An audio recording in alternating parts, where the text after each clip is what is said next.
Hello students, पिछले lecture में हमने हाइड्रोजन स्पेक्ट्रम के बारे में डिस्कस किया था। जो हाइड्रोजन स्पेक्ट्रम होता है उसमें हम जब हाइड्रोजन गैस को एक नालिका में भरकर कम प्रेशर पर इलेक्ट्रिक करंट पास कराते हैं तब हमें हाइड्रोजन एटम गैस का स्पेक्ट्रम लाइट मिलता है, जो ब्लू कलर का होता है। जब हम इस लाइट को प्रिज्म से पास कराते हैं तब हाइड्रोजन एटम गैस का स्पेक्ट्रम प्राप्त होता है, जिसे हम हाइड्रोजन स्पेक्ट्रम कहते हैं। आज का जो हमारा टॉपिक है, टाइटल है एल्कली स्पेक्ट्रा। एल्कली स्पेक्ट्रा क्या होता है? एल्कली स्पेक्ट्रा, इसमें एल्कली एटम में जो फर्स्ट ए के जो ग्रुप के एटम हैं, जैसे Li जैसे lithium, Na sodium, K potassium, Rb तथा Cs, इसके जो आउटर मोस्ट ऑर्बिट में केवल एक इलेक्ट्रॉन होता है। इस इलेक्ट्रॉन को बाहर निकालने के लिए हमें कुछ एनर्जी की आवश्यकता होती है, जिसकी जो वैल्यू होती है एनर्जी की 5.1 इलेक्ट्रॉन वोल्ट की आवश्यकता हमें होती है।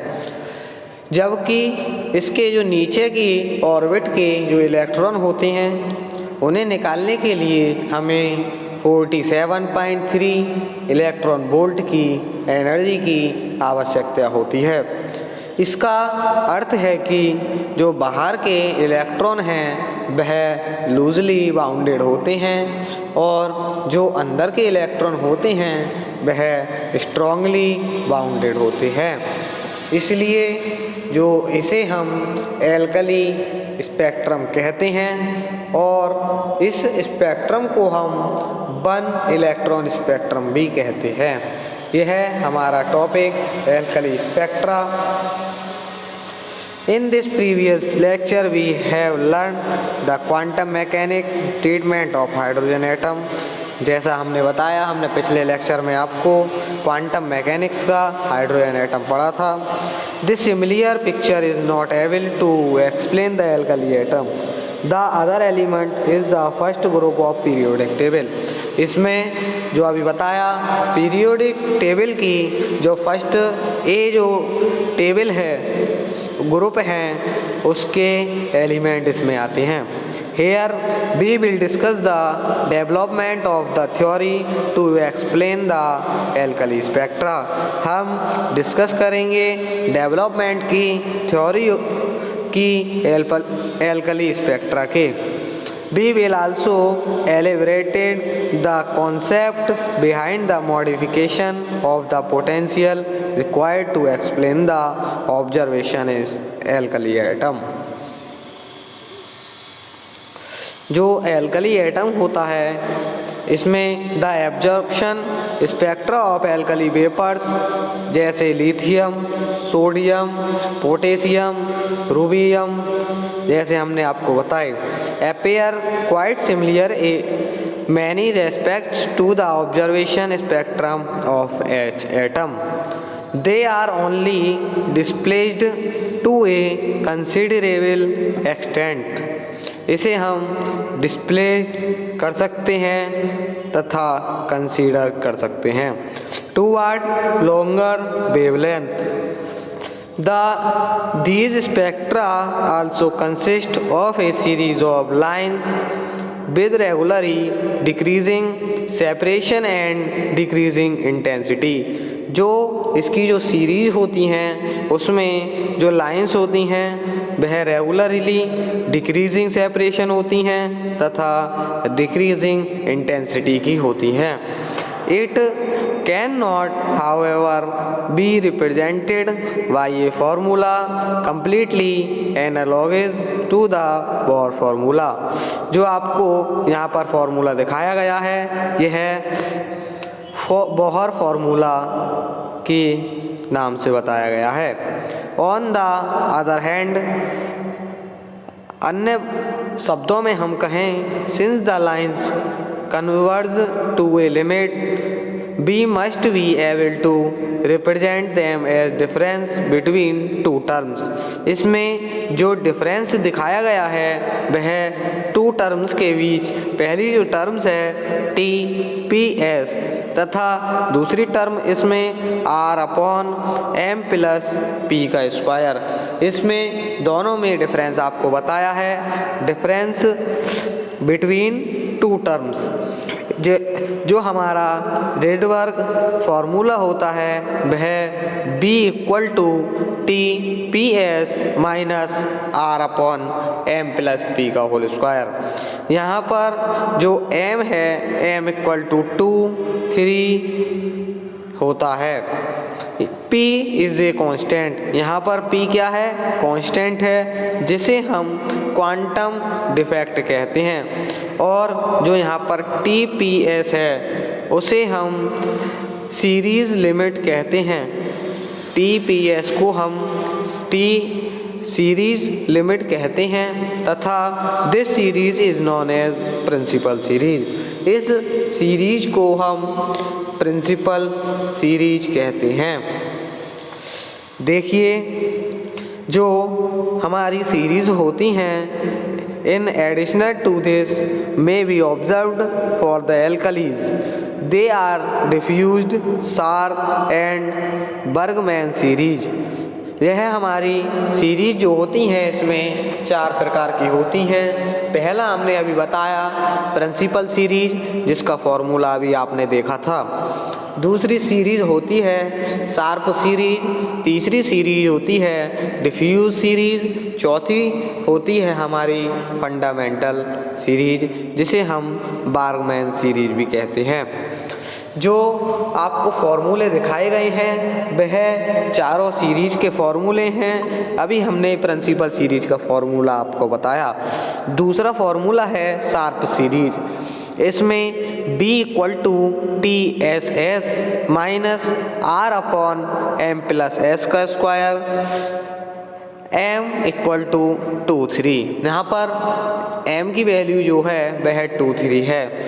शार्प सीरीज में यहाँ पर s आ गया, प्रिंसिपल सीरीज में s के स्थान पर p था और डिफ्यूज सीरीज में d हो जाएगा और बार्गमैन सीरीज में या फंडामेंटल सीरीज में f से डिनोट कर देते हैं हम। इसका डिफ्यूज सीरीज का जो formula B equal to T S S minus R upon M plus D का स्क्वायर, यहाँ पर m इक्वल टू 3 and 4 है।